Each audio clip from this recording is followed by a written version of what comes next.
Bonjour à tous, donc j'espère que vous allez bien. Aujourd'hui, on se retrouve pour le deuxième cours du E8, donc de l'UE médicaments et santé. Donc le cours il s'intitule Les structures de régulation du médicament. Donc ça va être tout ce qui va être au niveau des instances, ça va être tout ce qui va être au niveau réglementaire. Et on va voir ça en plusieurs étapes. Donc aujourd'hui, on va faire la première partie du cours. Donc on va traiter dans un premier temps le ministère de la Santé et de la Prévention. Et ensuite, dans un deuxième temps, on va parler des agences, des autorités, ainsi que des ordres. Donc c'est un cours qui est assez normalement facile.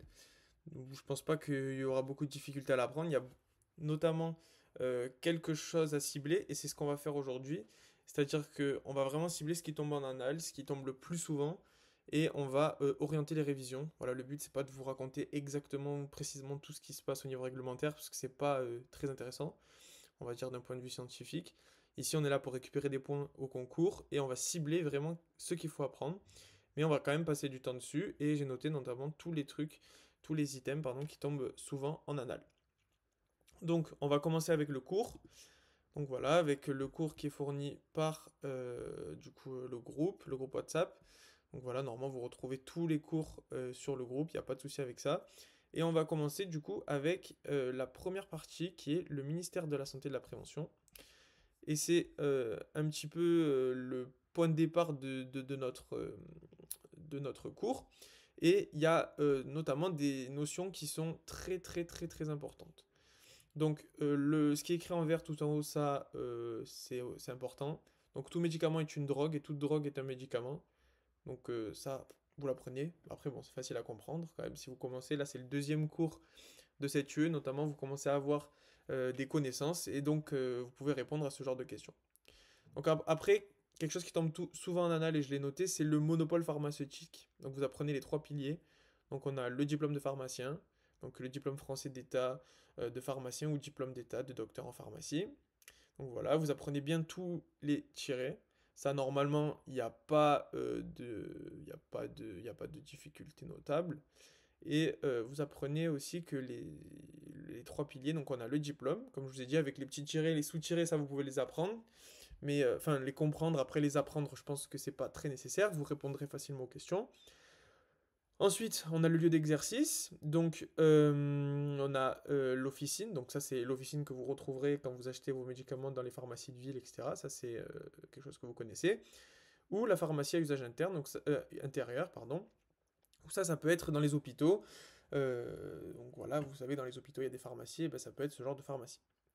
Ensuite, on a le champ d'activité, donc c'est la dispensation des produits de santé. Donc la dispensation, ça va être tout ce qui va être délivrance des médicaments, avec le conseil qui peut être associé, etc. Donc ça, vous l'apprenez, c'est pas très compliqué, et normalement, vous devrez récupérer les points dessus. Donc on passe en premier lieu avec le ministère de la Santé et de la Prévention. Donc ça, je l'ai noté. Donc il y a plein de trucs qu'il faut savoir dessus. Et ça peut faire l'objet de plusieurs questions au concours. Donc ça, c'est la première phrase qui est la plus importante, qui gère l'application de la réglementation et définit la politique de santé. Donc ça, c'est quelque chose qui tombe assez souvent en annales, j'ai noté. Donc voilà, ça, il faut l'apprendre. Il y a pas de difficulté. Voilà, vous l'apprenez, c'est facile. Ministère de la Santé, Prévention, Réglementation. Voilà, l'application de la réglementation. Il définit la politique de santé. Ensuite, l'exemple, ça, c'est pas nécessaire de l'apprendre, je pense. Donc voilà. Donc je reprends ça à chaque fois parce que peut-être que c'est pas acquis pour tout le monde, mais tout ce qui est en violet, c'est des choses qui ont été ajoutées cette année. Donc je peux pas savoir si ça va tomber en annale. Moi, ce que je vous conseille, c'est de toujours ce qui est à apprendre en violet, apprendre quand même, à être un grand point de vigilance. Mais on n'a aucun recul dessus, c'est-à-dire que si le prof il veut le faire tomber, c'est un nouveau truc, il peut. Après, voilà, on n'a pas trop d'avis dessus, mais moi je vous conseille quand même, avec l'expérience, de les apprendre. C'est quelque chose qui peut tomber, et les profs ils aiment bien faire tomber tout ce qui est nouveau, entre guillemets. Donc ça, c'est le premier point. Ensuite, on a un autre point central dans notre cours, ça va être la DGS. Donc la DGS, qui va souvent être mis en opposition ou en comparaison avec la DGOS qu'on verra plus tard. Donc voilà, qui est en dessous. Et il faut vraiment différencier les deux parce qu'en fait, ça va pas être du tout les mêmes missions. Donc déjà, la DGS, donc la Direction Générale de la Santé, elle s'appuie sur le Code de santé publique. Donc ça, normalement, c'est quelque chose que peut-être vous avez vu dans les autres matières. Peut-être en UE10, vous allez le voir. Et donc les missions, ça, je vous conseille de vraiment les apprendre par cœur, par cœur, par cœur. Les missions, ça tombe souvent. Donc préserver, améliorer l'état de santé général de la population, protéger les personnes des menaces pesant sur la santé, contribuer à la qualité, etc. Mobiliser et coordonner. Ça, c'est vraiment du par cœur, par cœur, par cœur, ça tombe tout le temps. Voilà, donc ça, vous pouvez gagner des points dessus et ça tombe. Donc, on a la DGS qui, elle, s'appuie sur les avis des agences sécurité et sur les autres autorités. Donc là, vous avez plusieurs exemples. Donc vous avez la NSM notamment, la HAS, qu'on verra plus tard. Et voilà, c'est juste pour vous dire que les plus importantes, c'est la NSM, que vous verrez plus tard, comme je vous ai dit, et celles qui sont en bas. Voilà. Après, pas besoin de les apprendre par cœur, juste vous sachiez que la DGS s'appuie sur plusieurs agences de sécurité et vous retenez les plus importantes, c'est tout. Il n'y a pas trop de, difficultés là non plus. Ensuite, on va parler de la DGOS. Donc la DGOS, ça c'est comme je vous ai dit, c'est vraiment central aussi parce que en fait, ils vont vous mettre en opposition avec la DGS et il va falloir apprendre cette loi. Donc la loi qui a été le point de départ de la DGOS, qui a été créée dans le cadre de la loi de l'hôpital patient santé territoire. Donc des fois, ils vont vouloir la raccourcir avec la loi HPST. Donc voilà, il ne faut pas être étonné de voir les deux versions. Et il faut surtout savoir que c'est en 21 juillet 2009. Donc ça, c'est des trucs un peu bêtes à apprendre, mais c'est vraiment, vraiment important et ça va tomber en fait. Ça peut tomber. Ça, c'est quelque chose que j'ai noté qui tombe souvent en annales. Donc, on a aussi là les missions qui sont à apprendre. Donc c'est comme pour la DGS. Super important d'apprendre, donc assurer la qualité des soins, la continuité, la proximité, etc. Moi, je vous conseille vraiment pas de comprendre, voilà, c'est malheureux, mais je vais dire ça plusieurs fois dans les vidéos. Il va falloir vraiment, apprendre par cœur et négliger un peu la compréhension parce que ici, elle a très très peu d'intérêt. Donc voilà, vous apprenez à peu près tout ça. Et après, voilà, vous apprenez l'approche globale, couvre l'ensemble de la prise en charge des patients. Ça, moi, de mon époque, ça tombait pas il y a 2 ans, donc après, voilà, c'est quand même quelque chose qu'il faut apprendre, je pense, mais ciblez déjà bien les premières missions, et ça, c'est le plus important. Après, le reste, essayez de comprendre, voilà, ça va être plutôt dans la compréhension. Comme je vous ai dit au départ, vous apprenez par cœur les trucs qui tombent tout le temps, et après, vous essayez de comprendre pour les choses qui tombent un peu moins souvent et qui peuvent quand même faire l'objet de questions. Et ça, quelque chose qui tombe souvent aussi, c'est que la DGOS, elle s'appuie sur les agences régionales de santé. Donc voilà, c'est les ARS. Et ça peut tomber en fait. Ça tombe souvent en annales. Donc ça, c'est plus, plus, plus. Et vous devez l'apprendre. Voilà. Ensuite, il faut apprendre qu'il y a 18 ARS. Donc voilà, ça c'est à apprendre. C'est un peu bête, mais c'est comme ça. Donc voilà, donc on a 18 ARS depuis 2016, avec 13 en métropole et 5 en outre-mer. Je ne sais pas si vous poseront la question pour la métropole et les outre-mer, mais voilà, ça c'est quelque chose qu'il faut apprendre. Donc là, on a aussi quand même en violet quelques précisions des profs. Donc voilà, par exemple, ils disent que les ARS sont impliqués à énormément de niveaux, donc pas au niveau médical uniquement, donc notamment au niveau de la pollution des eaux, etc. Bon, ça peut tomber, mais bon, notamment si vous voyez un item comme ça, vous pouvez réfléchir avec votre cours et je pense que vous pouvez répondre. En fait, il n'y a pas de galère sur ça. Ensuite, on va passer au grand 2 et on va ici parler des agences, autorités et des ordres. Donc, ça va être super important parce qu'on va parler de l'Agence nationale de sécurité du médicament, donc c'est l'ANSM. Voilà, donc comme je vous ai dit, il ne faut pas être choqué ou être perturbé si vous voyez les deux appellations.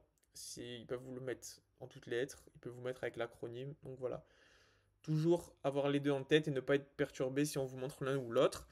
Donc voilà, a été créé par la loi du 29 décembre 2011. Ça c'est par cœur, plus, plus, ça tombe vraiment souvent. Et aussi, il faut savoir que donc, elle est relative au renforcement de la sécurité sanitaire des médicaments et des produits de santé appelée loi Bertrand. Donc voilà, la loi Bertrand aussi, ça tombe souvent. Donc ça, à apprendre. Ensuite, elle est substituée à l'agence du médicament. Bon, ça, la FSAAP, ça c'était le nom d'avant. Donc voilà, vous savez que ça c'était l'ancien nom. La FSSAAPS, bon, c'était un peu plus long, mais bon, voilà. Ensuite, la NSM, elle est financée, elle a pour subvention le service public, donc voilà, donc c'est quand même un gros budget, 118 millions. Ça, je pense pas qu'ils vous posent des questions dessus. Ensuite, les missions centrales, ça c'est important. Elle offre un accès équitable à l'innovation à tous les patients et elle garantit la sécurité des produits de santé. Donc ça, c'est plus, plus, plus. Il faut vraiment l'apprendre. Ça tombe assez souvent. Donc voilà, comme écrit en bas, ça tombe. Et aussi, pardon, ce qu'il faut savoir, c'est que la compétence de la NSM, elle s'applique à plusieurs domaines, notamment sur les médicaments, ça vous en doutez bien.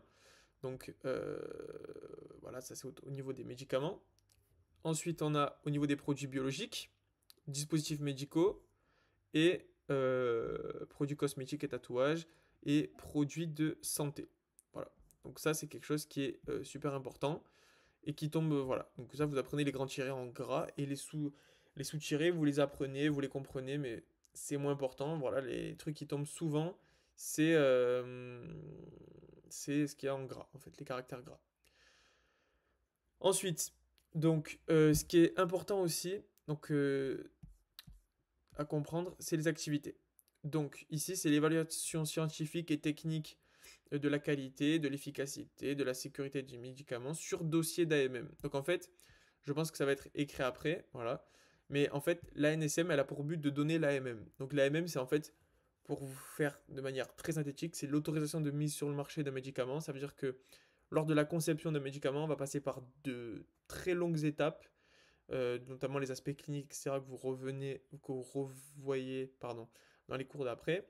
Et en fait, l'AMM fait partie d'une phase euh, nécessaire pour que le médicament puisse être mis sur le marché. Et en fait, ça va être une autorisation. Et après tous les tests qu'on va faire sur la population, l'AMM va être donné et va pouvoir, le médicament va pouvoir être en vente. Voilà, donc c'est une autorisation en fait, et ça c'est c'est l'ANSM pardon, qui s'en charge. Donc voilà, toujours, voilà, c'est un peu compliqué. Il y a beaucoup d'acronymes avec AMM, ANSM. Voilà, c'est un peu compliqué, mais il va falloir être très bon pour distinguer les acronymes et surtout les comprendre. Si vous les comprenez, vous allez bien plus facilement les distinguer. Donc, pour finir sur la NSM, pardon, donc voilà, ils vont parler aussi de la pharmacovigilance. Donc la pharmacovigilance, ça va être tout ce qui va être, une fois que le médicament va être commercialisé, la surveillance des effets indésirables. Donc voilà, c'est ce qui est écrit juste au-dessus.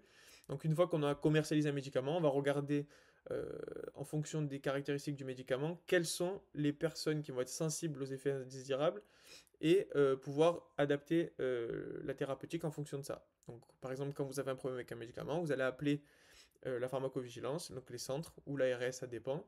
Et en fait, il y aura une harmonisation et une concordance entre eux.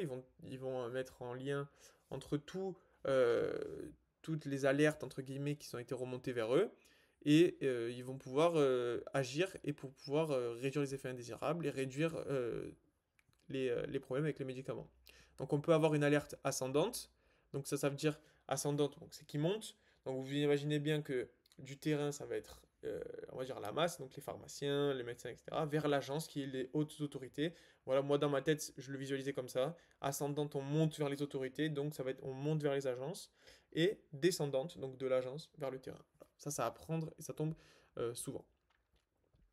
Donc voilà, ça c'est quelque chose à apprendre. Et voilà, donc en fait, si vous comprenez bien, la NSM, elle a vraiment un rôle central dans la pharmacovigilance, donc la matériovigilance et tous les produits de santé. Voilà. Donc là, je pense qu'on peut déjà s'arrêter ici. On a quand même traité à peu près la moitié du cours. Et on va passer du coup, après on va passer à la deuxième partie du cours. Et si vous avez quelconque question, voilà, que ce soit par rapport au cours ou tout ce que je viens de dénoncer au final pour cette partie 1, n'hésitez pas à me contacter sur WhatsApp. Moi voilà, c'est des cours que je maîtrise très bien et il n'y a pas de souci avec ça. Donc voilà, là le but de cette vidéo ça a été de vraiment cibler tout ce qu'il y a à apprendre. Et voilà, s'il y a des problèmes de compréhension, ça, vous pouvez venir me parler. Et là, je passerai plus de temps dessus. En tout cas, j'espère que voilà, toutes vos révisions se passent bien. Là, on est au début du deuxième semestre. C'est là qu'il faut tout donner. Et on se retrouve donc pour la partie 2. Et j'espère que vous avez bien suivi jusque-là.